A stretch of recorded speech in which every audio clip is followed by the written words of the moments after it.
पुष्पचित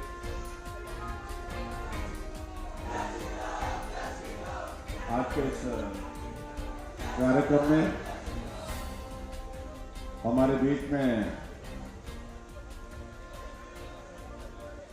कांगड़ा चंबा विधान लोकसभा क्षेत्र के हमारे लोकप्रिय सांसद, पूर्व में मंत्री रहे आदरणीय श्री किशन कपूर जी, आपकी इस विधानसभा क्षेत्र की लोकप्रिय विधायिका श्रीमती रीता दीनान जी, गगरेट विधानसभा क्षेत्र के हमारे लोकप्रिय विधायक भाई राजेश ठाकुर जी, ज्वाली विधानसभा क्षेत्र के लोकप्रिय विधायक भाई अर्जुन ठाकुर जी, हमारे बीच में जनरल इंडस्ट्री कॉर्पोरेशन के हमारे वाइस चेयरमैन मनोहर दीवान जी, जो पूर्व में विधायक भी रहे हैं, यहाँ उपस्थित deputy commissioner Kangra, SP Kangra, party के हमारे साथी से रमेश राणा जी, बलवान जी, और यहाँ उपस्थित मंच पर पार्टी के सभी पदाधिकारी, पंचायती राज संस्थाओं के सभी चुने हुए प्रतिनिधि और उपस्थित सभी भाइयों बहनों, नौजवान साथियों और पत्रकार मित्रों,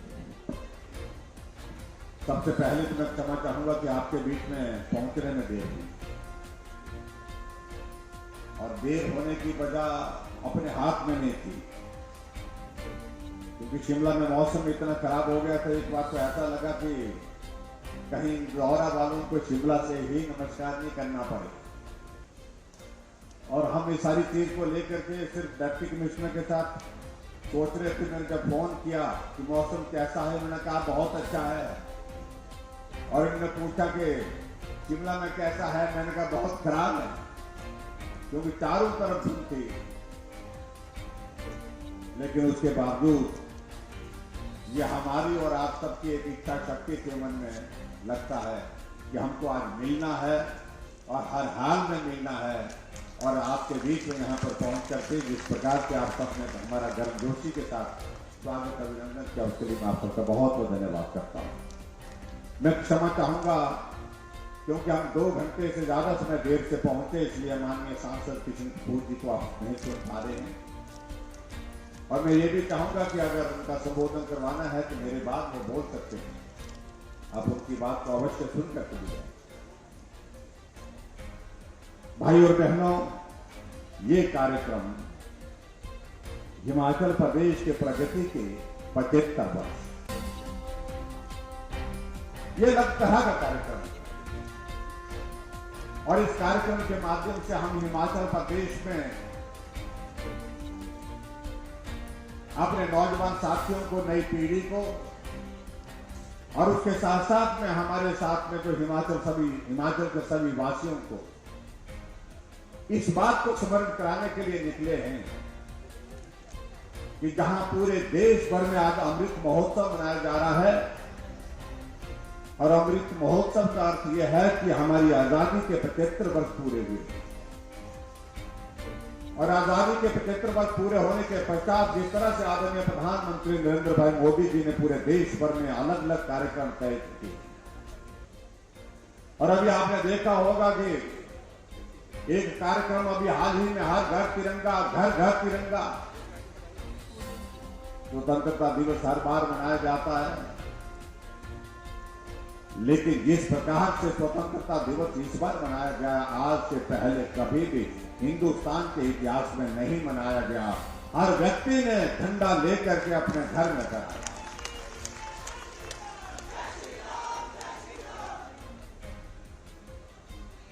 कुछ हमारे मित्र इन सारी बातों को लेकर के राजनीतिक दृष्टि से बात कहने की कोशिश करते, और मैं ये समझता हूं वो बहुत सरासर गलत है। आजादी के अमृत महोत्सव का अभिप्राय आदरणीय प्रधानमंत्री जी का यह है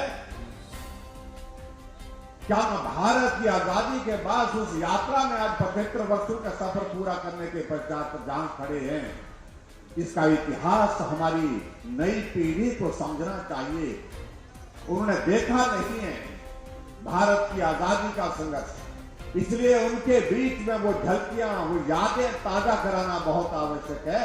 इसलिए उन्होंने कहा कि पूरे देश भर में ये 75 वर्ष जो है आजादी के अमृत महोत्सव के रूप में मनाए गए। और भाई और बहनों, हमारे लिए ये सौभाग्य की बात है और ये संयोग भी है। जहां देश की आजादी के 75 वर्ष पूर्ण हुए हैं, वहां हिमाचल प्रदेश के अस्तित्व के, यानी कि हिमाचल प्रदेश के गठन के भी 75 वर्ष पूरे हुए हैं। 15 अप्रैल 1948 को हिमाचल प्रदेश का गठन हुआ था, ये हम सबको याद होना चाहिए। और इसलिए हमने भी तय किया कि हिमाचल प्रदेश में भले ही हम चुनाव के करीब हैं, 2 महीने के बाद चुनाव के उस दौर में आप सबका आशीर्वाद लेने के लिए आपके बीच में आएंगे, लेकिन उसके बावजूद हिमाचल प्रदेश में 75 वर्ष की इस यात्रा का गठन के पश्चात तो दौर रहा है, उसको लोगों के समक्ष रखना चाहिए, लोगों के बीच में रखना चाहिए। इसलिए हमने इस प्रकार के ये कार्यक्रम के आयोजन किए। 15 अप्रैल 1948 को जब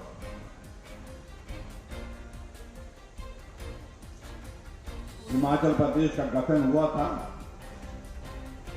उस वक्त हिमाचल प्रदेश का नक्शा कैसा था?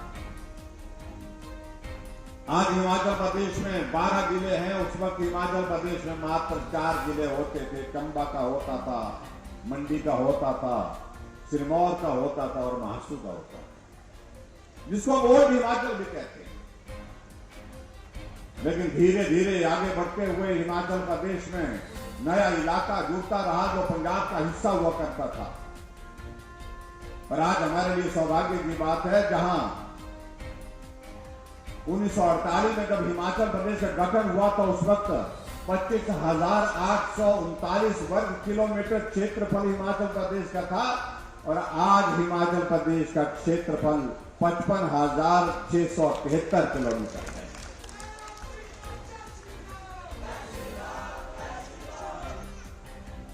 और उस वक्त हमारे हिमाचल प्रदेश में हमारा साक्षरता दर देखिए कितना था। हमारा हिमाचल का साक्षरता दर जो है 4.8% था और महिलाओं का मात्र 2% था उस वक्त। और आज हिमाचल प्रदेश में साक्षरता दर पूरे देश में सबसे ज्यादा है। हम केरल से भी आगे निकल चुके हैं। 83-84% के करीब हिमाचल प्रदेश का साक्षरता दर है। हिमाचल लगातार आगे बढ़ा है। हालांकि हिमाचल प्रदेश में काम करना, विकास करना, सड़कें बनाना, पुल बनाना, ये बहुत कठिन काम था, क्योंकि पहाड़ी प्रदेश और जहां पहाड़ को चीर करके, पहाड़ को काट करके हमको आगे बढ़ना होता था सड़क बनाने के लिए, वहां समय भी ज्यादा लगता है और पैसा भी ज्यादा लगता है। और मैं आपके बीच में ये जानकारी भी देना चाह रहा हूं भाई और बहनों, आज जब हिमाचल प्रदेश का गठन हुआ था और उस वक्त आप लोगों ने अभी जो डॉक्यूमेंट्री देखी, उस डॉक्यूमेंट्री में आप लोगों ने इस बात को भी देखा होगा कि उस वक्त सड़कों की लंबाई हिमाचल प्रदेश में कितनी थी? 288 किलोमीटर थी, 288 किलोमीटर। और आज हिमाचल प्रदेश में सड़कों की लंबाई 39,500 किलोमीटर है। 280 किलोमीटर से बढ़कर के हम 40,000 के करीब पहुंचने वाले हैं। अगर सड़कों की बात कहते भाई और बहनों, मैं यहां रुकना चाहूंगा या मैं कहना चाहूंगा आप सबके बीच में, अगर आज 39,500 किलोमीटर सड़क हिमाचल प्रदेश में बन करके लोगों का पीठ का बोझ उतारने में सफल हुई है, उसके सबसे बड़ा श्रेय किसी को जाता है तो हमारे देश के पूर्व प्रधानमंत्री अटल बिहारी वाजपेयी जी को जाता है। जब वो प्रधानमंत्री थे, उन्होंने कहा कि मैं पूरे देश भर में घूमता हूं, शहरों में सड़कें बन गई, बन करके पक्की हो गई, सड़कें चौड़ी भी हो गई, लेकिन अभी तक मेरे गांव में रहने वाले लोगों का पीठ का बोझ नहीं उतरा। और उन्होंने इस बात को भी कहा कि जब मैं अकेले बैठ करके चिंतन करता हूं तो मेरे सामने उन लोगों का चित्रण आता है जो पहाड़ पर चढ़ रहे हैं, उतर रहे हैं और पीठ पर भारी भरकम बोझ लेकर के चल रहे हैं।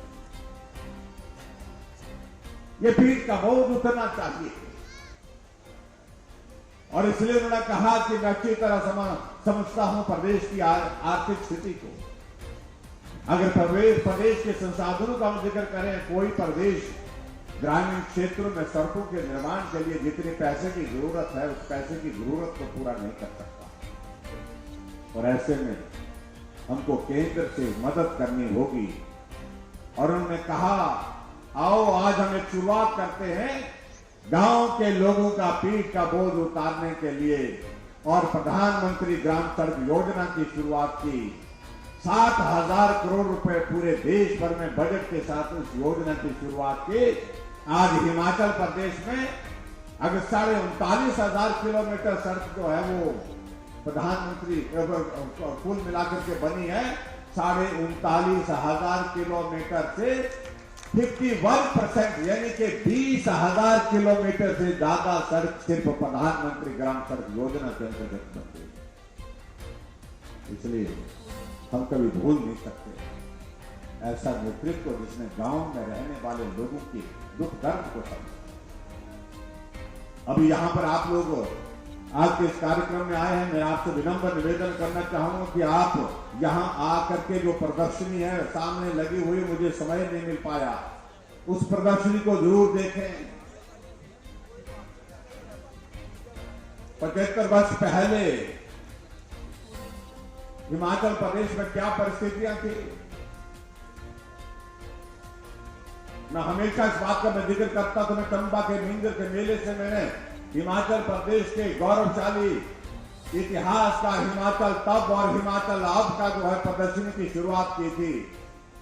और उसमें मैं जब देखा कि चंबा जिला के पांगी की घाटी में उस वक्त लोग घास की रस्सी बना करके पुल बना करके उस पुल से जो है नदी को पार करते। आप कल्पना कर सकते हैं कितना जोखिम बड़ा काम हो सकता है।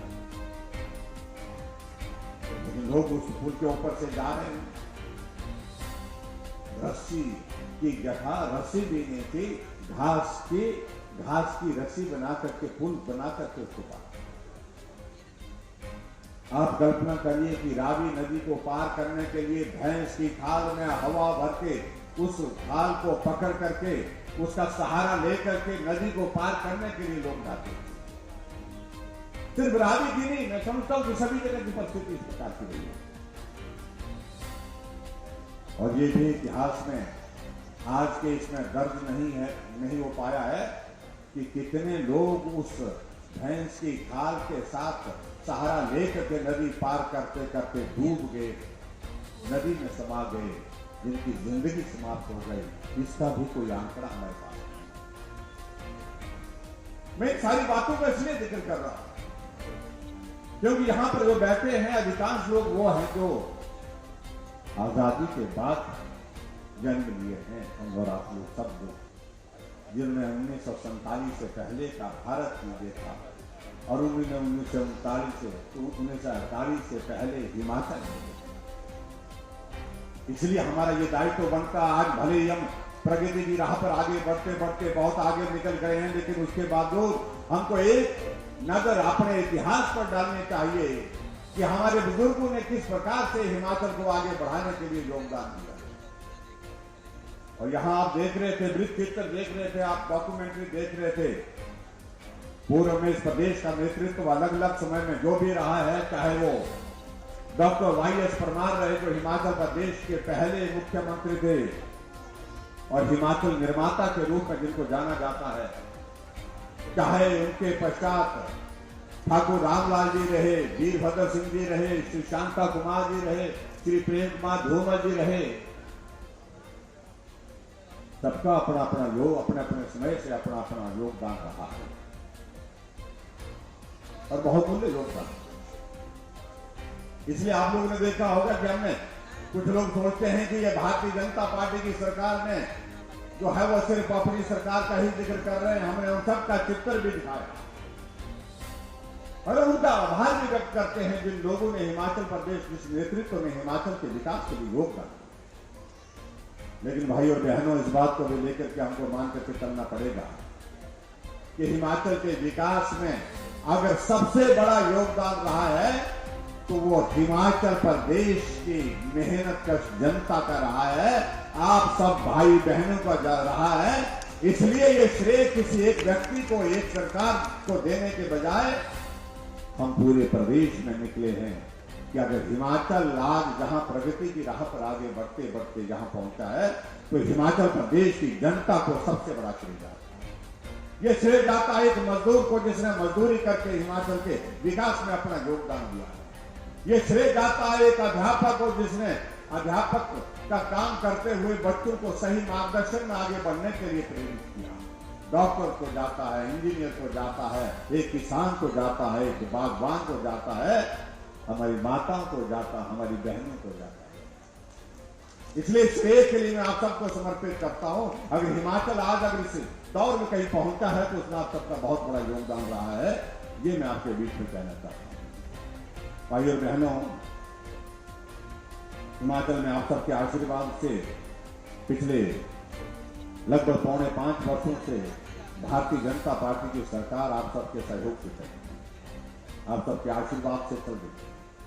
और इंदौरा विधानसभा क्षेत्र से भी आपने भारतीय जनता पार्टी की सरकार में अपना योगदान दिया है, विधायक बना करके रीता धीमान जी विधायक के नाते हिमाचल प्रदेश की विधानसभा से। और मुझे इस बात की भी प्रसन्नता है, सब मिलकर के चल रहे हैं, मिलकर के काम कर रहे हैं और इस विधानसभा क्षेत्र का विकास, सर्वांगीण विकास, इसके लिए समर्पित होकर के काम कर रहे हैं। मैं बहुत सारी योजनाओं का जिक्र नहीं कहना चाहता हूं। जब मैं यहां पर आया था 15 अगस्त को 2019 को शायद 18 को था, उस वक्त मैं यहां देख रहा था कि बहुत सारी जो मांगे की गई थी कि इंदौरा विधानसभा क्षेत्र में विकास की बहुत बड़ी जरूरत है। हमें पीडब्ल्यूडी का डिवीजन चाहिए, हमें बिजली का डिवीजन चाहिए, हमें विकास के लिए पैसा चाहिए, पुल बनाने के लिए पैसा चाहिए, सड़कें बहुत खराब बनी हैं, उन सड़कों को ठीक करने के लिए पैसा चाहिए, नए गांव को सड़क देने के लिए पैसा चाहिए, पानी की योजना के लिए पैसा चाहिए। और आज मैं यहां डॉक्यूमेंट्री देख रहा था आपके विधानसभा क्षेत्र की। इन 4.5 वर्ष के कार्यकाल में हर क्षेत्र में आपके इंदौरा विधानसभा क्षेत्र में सर्वांगीण विकास, जहां पुल की जरूरत थी वहां पुल बना, जहां पीडब्ल्यूडी का डिवीजन चाहिए था पीडब्ल्यूडी का डिवीजन दिया गया, जहां बिजली की समस्या था बिजली का डिवीजन आपको अलग से चाहिए था, बिजली का डिवीजन आपको इस विधानसभा क्षेत्र के अंतर्गत है।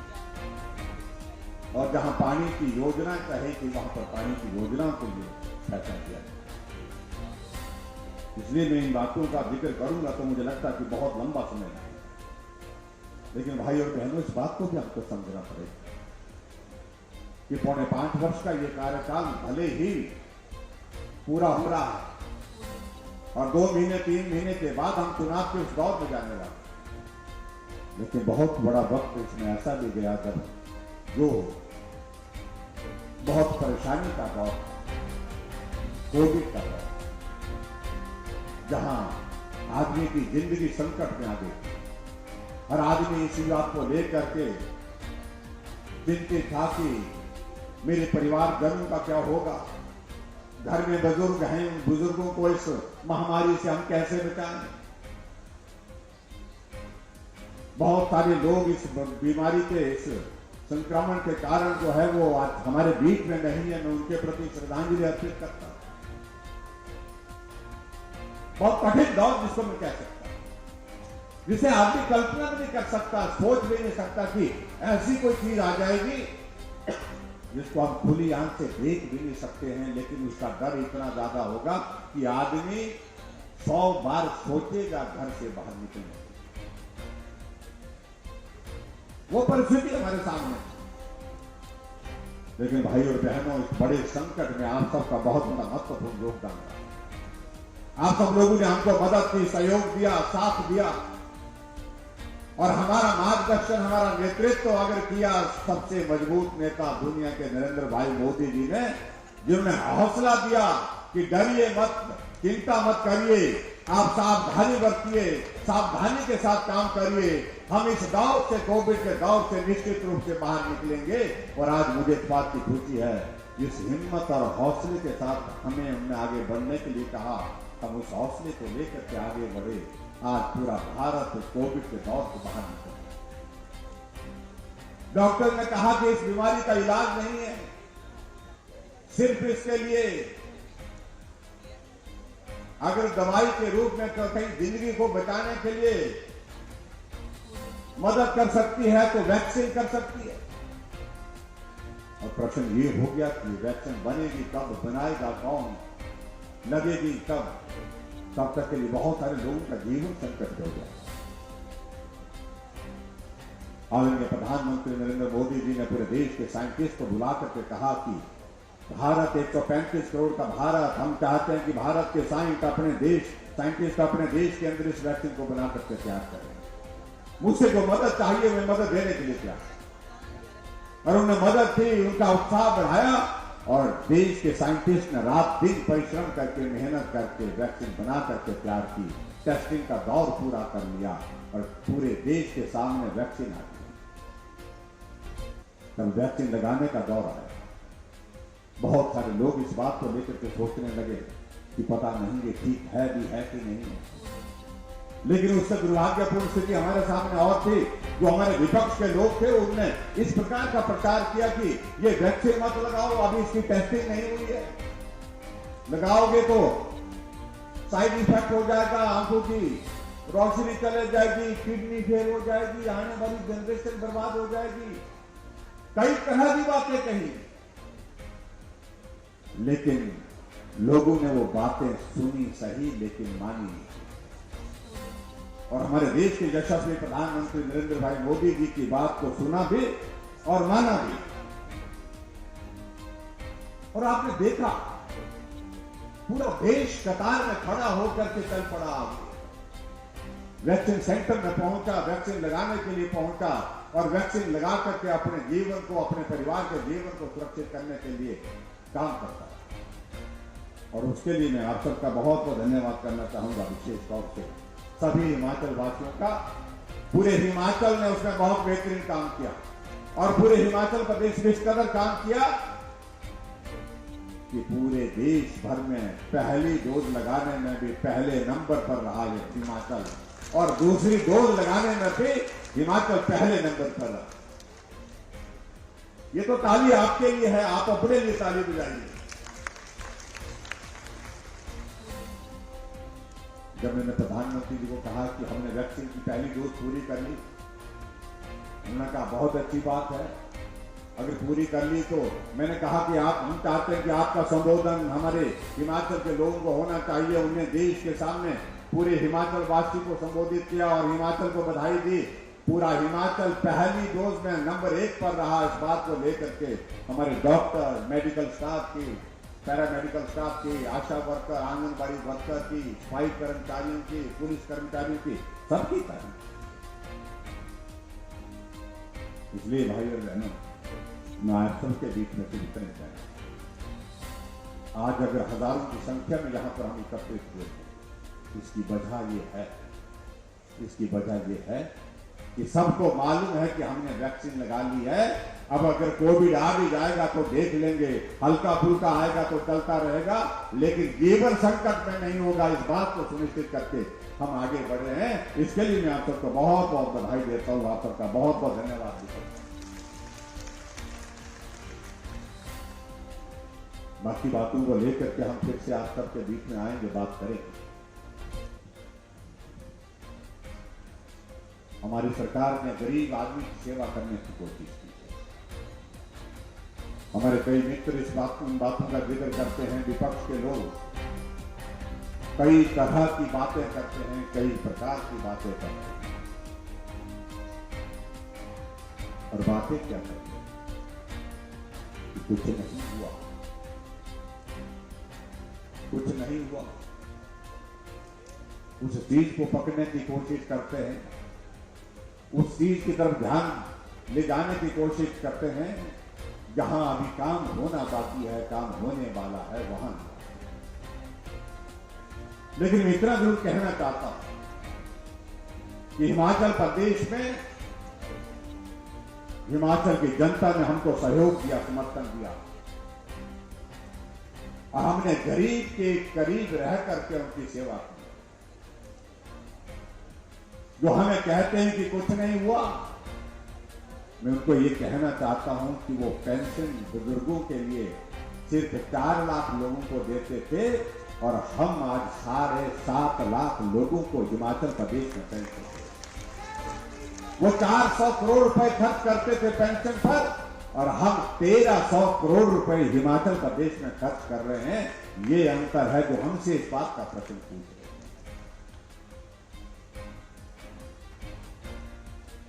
हर घर में गैस का चूल्हा पहुंचना चाहिए।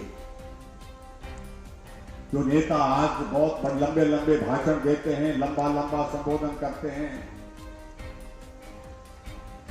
जो पूर्व में रहे नेताओं के बारे में कहते हैं कि बड़े नेता, बड़े बड़े नेता,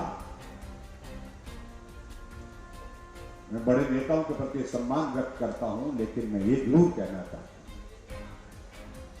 काश बड़े नेता भी इस बात को सोचते कि गांव में रहने वाले छोटे से उस टूटे फूटे घर में हमारी बहनें माताएं रहती हैं, जिनके घर में गैस का चूल्हा नहीं है, हम उनको गैस का चूल्हा उपलब्ध। आज मेरी सरकार ने तय किया हिमाचल प्रदेश में 3,34,000 गैस के चूल्हे हर घर में पहुंचाए। पूरा हिमाचल ऐसा प्रदेश किया हमने पूरे देश में जहां एक भी घर गैस के चूल्हे के बिना नहीं छोड़ा। ये हमने प्रयत्न किया। बड़े बड़े तो नहीं कर पाए, लेकिन हम जैसे छोटे आदमी इसको इस काम को कर पाए। कोई आदमी अगर बीमार हो जाता था, उसके इलाज के लिए कोई प्रावधान सरकार के पास नहीं था। लोग बड़े बड़े सत्ता में रहे, लेकिन उसके बावजूद उस गरीब को कोई बीमारी ऐसी लग गई जिसके इलाज के लिए पैसा ज्यादा लगेगा, इस बात को लेकर के सोचने का विषय नहीं था। क्योंकि उन बड़े लोगों को, जो बड़े बड़े लोगों की बात आती है, उन्हें तो कोई परेशानी नहीं, लेकिन गरीब आदमी की, बीमार की, उसके इलाज की व्यवस्था होनी चाहिए, इस पर सोचने का विषय इसका बना। लेकिन हमारी सरकार आने के बाद हमने शुरुआत की, हमने हिमकेयर की शुरुआत की और हिमकेयर के माध्यम से हमने हिमाचल प्रदेश में लाखों लोगों का इलाज जो है वो 3 लाख से ज्यादा गरीब लोगों का मुफ्त में इलाज करके स्वस्थ करके उनको घर भेजा। ये छोटा आदमी कर सकता है, लेकिन बड़ा आदमी नहीं कर सकता। छोटा आदमी इसलिए कर सकता है क्योंकि उसने गरीबी को करीब से देखा। ये अंतर है जिनको समझना और समझाने क्या। आज अगर कोई आदमी बीमार होता है, गरीब आदमी है, पैसे उसके पास नहीं है, तो जाता है हिमकेयर का कार्ड ढूंढता है, उस कार्ड को जेब में डालता है और हॉस्पिटल जाकर के इलाज करने के लिए पहुंचता है। उसे मालूम है कि इस कार्ड से मेरा इलाज बड़े लोग कर सकते थे इसका, लेकिन उनकी सोच का विषय नहीं बना।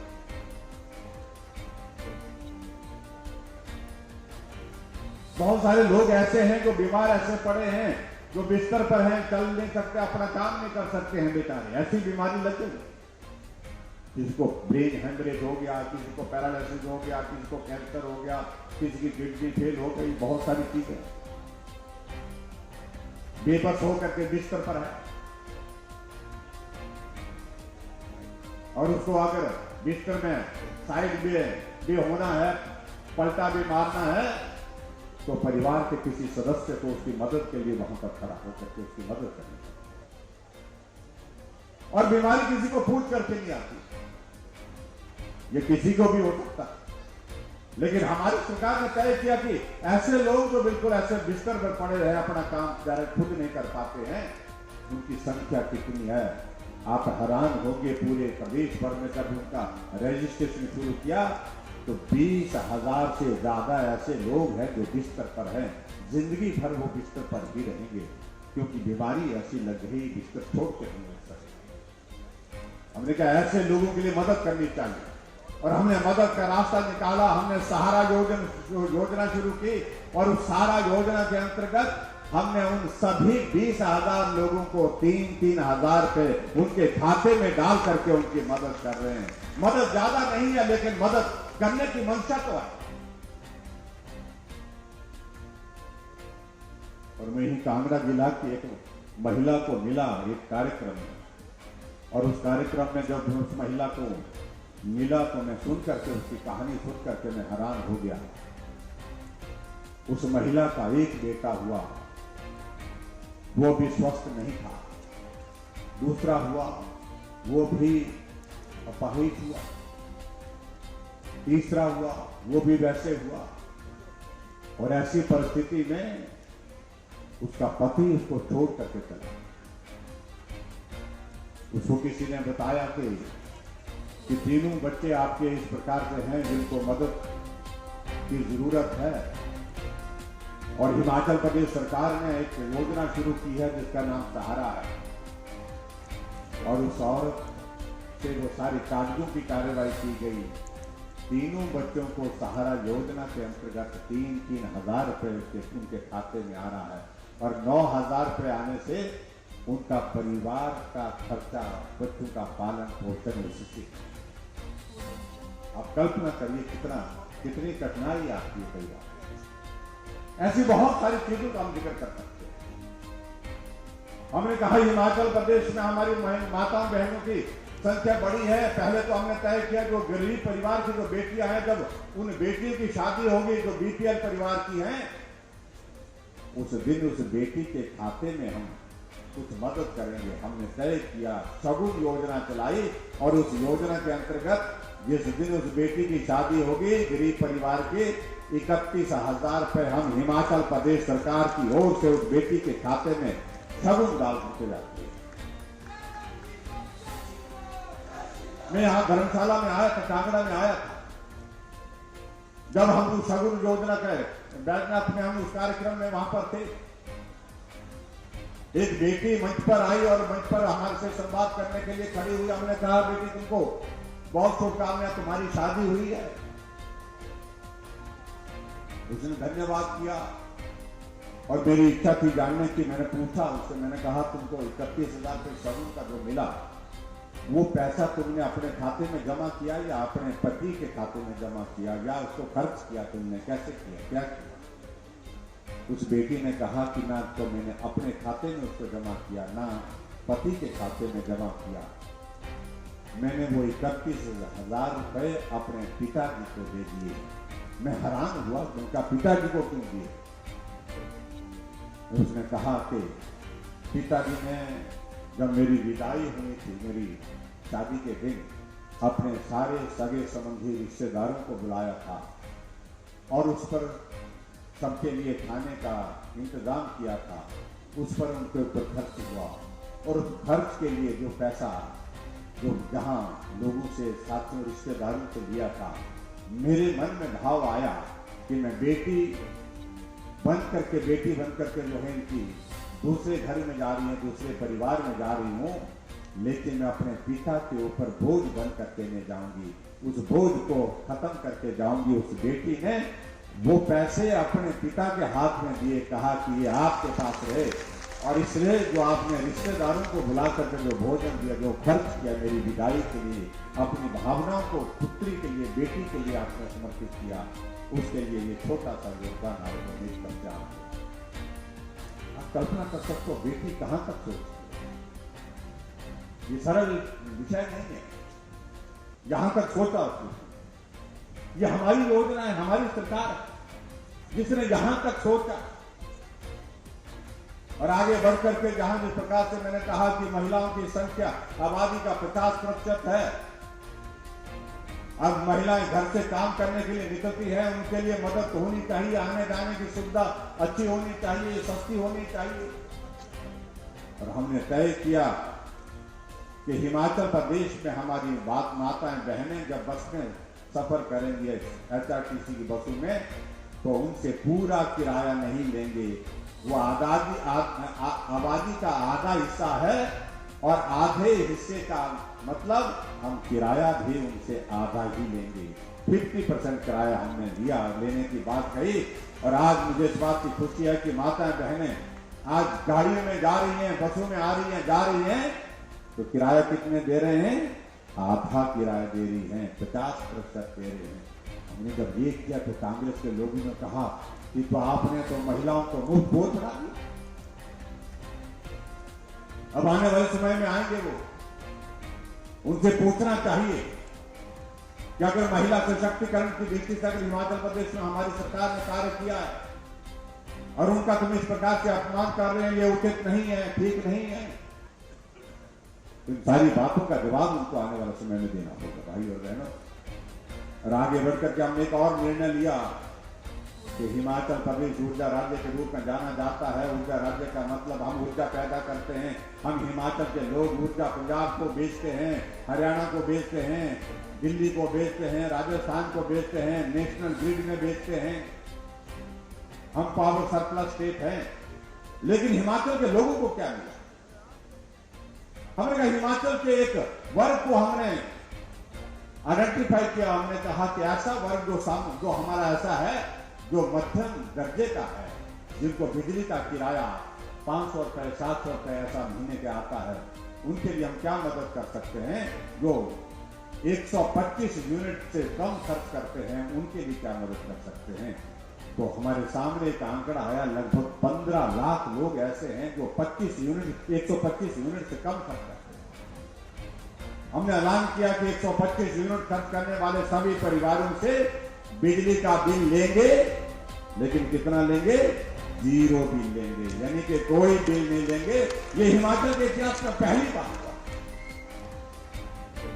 और हमने लागू कर दिया।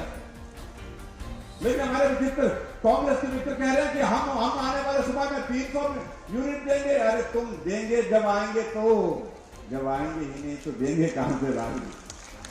आने के लिए गुंजाइश कहां है तुम्हारे पास? तुम इस बात को सोचिए। तुम आप कल्पना करिए इस बात को लेकर के, क्या ये सत्य नहीं है कि कांग्रेस पूरे देश भर में समाप्त होगी? जो पूरे देश भर में समाप्त हो रही है उसमें हिमाचल प्रदेश में क्या भला है? और हमारी वजह से नहीं, अपने कर्मों से खत्म हो गई। यूपी में 400 से ज्यादा सीटें हैं और अभी यूपी का चुनाव हुआ, 367 सीटों पर कांग्रेस की जमानत जब्त और 400 की विधानसभा में 2 सीटें आई, 2 सीटें आई। बड़ा शोर डाल रहे थे आपके साथ, पंजाब का इलाका लगता है कि चन्नी साहब आ रहे हैं, चन्नी साहब आ रहे हैं। चन्नी साहब आए और चले गए। 2 जगह से चुनाव लड़े, दोनों जगह से चुने गए। और उधर देखिए आप कल्पना करिए, जिन 4 राज्यों में भारतीय जनता पार्टी की सरकार थी, उत्तर प्रदेश में योगी जी फिर सत्ता में आए, धामी जी उत्तराखंड में फिर सत्ता में आए, हमारे सावंत जी गोवा में फिर से आए, वीरेंद्र जी जाकर के मणिपुर में आए। 4 राज्य में भाजपा थी, 4 के 4 में फिर भाजपा आ गई। और इसलिए हम इस बात को कहते हैं कि भाई जो इस बात को सोच रहे हैं कि 5 साल के बाद में बदलाव होगा, उनको इस बात को समझना चाहिए कि अब रिवाज बदल गया है। इस बात को उनको समझना चाहिए। और रिवाज बदलने की बात में बड़ी विशाख कह रहा हूं। अब की बार हिमाचल प्रदेश में भाई और बहनों, आप सबके सहयोग से निश्चित रूप से हम रिवाज बदलेंगे और फिर नवंबर के महीने में जब चुनाव होंगे, फिर भारतीय जनता पार्टी की सरकार हिमाचल प्रदेश में बनेगी। आप सबके आशीर्वाद से फिर हिमाचल को डबल इंजन की सरकार, दिल्ली में मोदी जी, हिमाचल प्रदेश में भाजपा की सरकार मिलकर के आगे बढ़ेंगे। और हमारे लिए सौभाग्य की बात है, हिमाचल छोटा प्रदेश, लेकिन हमारे प्रधानमंत्री 4.5 वर्षों में 7 बार हिमाचल प्रदेश में आते हैं। धर्मशाला में आकर के 2 दिन रुके, शिमला की माल रोड से पैदल होकर के रिज के मैदान में पहुंचे, जाकर के कुल्लू मनाली के जाकर के रोहतांग टनल, अटल टनल रोहतांग का उद्घाटन करके लाहौल पहुंचे, मंडी आए। और इस तरह के प्रधानमंत्री को हिमाचल को बहुत स्नेह करते हैं, प्यार करते हैं, वो हमारे पास। और हिमाचल प्रदेश के विकास के लिए उनका बहुत बड़ा योगदान रहा है। और बहुत जल्दी आने वाले समय में आदरणीय प्रधानमंत्री जी का फिर से हिमाचल प्रदेश में आना होगा। आप सबके बीच में उनका आशीर्वाद हमको मिलेगा। लेकिन मैं आप सबसे इतना ही निवेदन करना चाहता हूं कि इस विधानसभा क्षेत्र में रीता दिवानगी ने अपनी ताकत के साथ, पूरा मेहनत के साथ, पूरी ताकत के साथ, आप लोगों के सहयोग के साथ आगे बढ़कर के काम किया है, विकास किया है। और यहां पर इस विधानसभा क्षेत्र में जो सरकार की ओर से जो मदद करने की आवश्यकता थी, उस मदद को हमने पूरा किया है। और सब मिलकर के चले, पार्टी के सब साथी, नए पुराने, मनोहर दिवानगी जी मिलकर के सब इस क्षेत्र का विकास हो, पार्टी के सब लोग मिलकर के इस क्षेत्र का विकास हो, हम तेजी से आगे इस क्षेत्र के विकास को बढ़ा सकते हैं, उसके लिए आप सब लोगों ने काम किया है। मैं आप सबसे इतना ही निवेदन करना चाहता हूं कि अब की बार जहां हिमाचल प्रदेश में जब चुनाव का दौर आएगा, उस चुनाव के दौर में निश्चित रूप से आप सबके आशीर्वाद में आपका स्नेह, आपका प्यार चाहिए। और उन सारे मसलों को जिनका समाधान हुआ वो तो पूरे हो गए, लेकिन जिन मसलों का अभी समाधान होना बाकी है, सरकार के चुनाव के बाद, चुनाव के पश्चात फिर आप सबके बीच में आकर के उन सारी बातों को पूरा करेंगे। यही मैं आपके बीच में कहना चाहता हूं। जहां कुछ बात कही है, कुछ जगह 7 जगह में इन्होंने पंचायतों में खाकर द्वार, ये क्या है, शेखुपुर, ये क्या है, मुखली, 7 पंचायतें बताई है इन्होंने। 7 पंचायतों में यहाँ पर कहा कि ओपन जिम यहाँ पर लगाना है, इसके लिए कुछ पैसे का प्रावधान करेंगे और भी बहुत सारी चीजें विकास की दृष्टि से हम बैठ करके करेंगे और उसका समाधान निकालने की कोशिश करेंगे। लेकिन आप सबके बीच में मैं इतना ही कहना चाहता हूँ, आप सबका आशीर्वाद चाहिए और हिमाचल प्रदेश में फिर भारतीय जनता पार्टी की सरकार बनाने में निश्चित रूप से हम सफल होंगे, ऐसा मुझे पूरा भरोसा है, पूरा विश्वास है। और इसलिए अब की बार हमने कहा है, सरकार नहीं रिवाज बदलेंगे। क्या कहा? सरकार नहीं रिवाज बदलेंगे। रिवाज बदलने का मतलब क्या है? तो हर 5 वर्ष सरकार बदलती है, उस बदलाव के रिवाज को बदलेंगे। भाजपा की सरकार के बाद फिर भाजपा की सरकार बनाएंगे। इतनी बात कहते हुए आप सबका बहुत बहुत धन्यवाद। नमस्कार, जय हिंद, भारत माता की।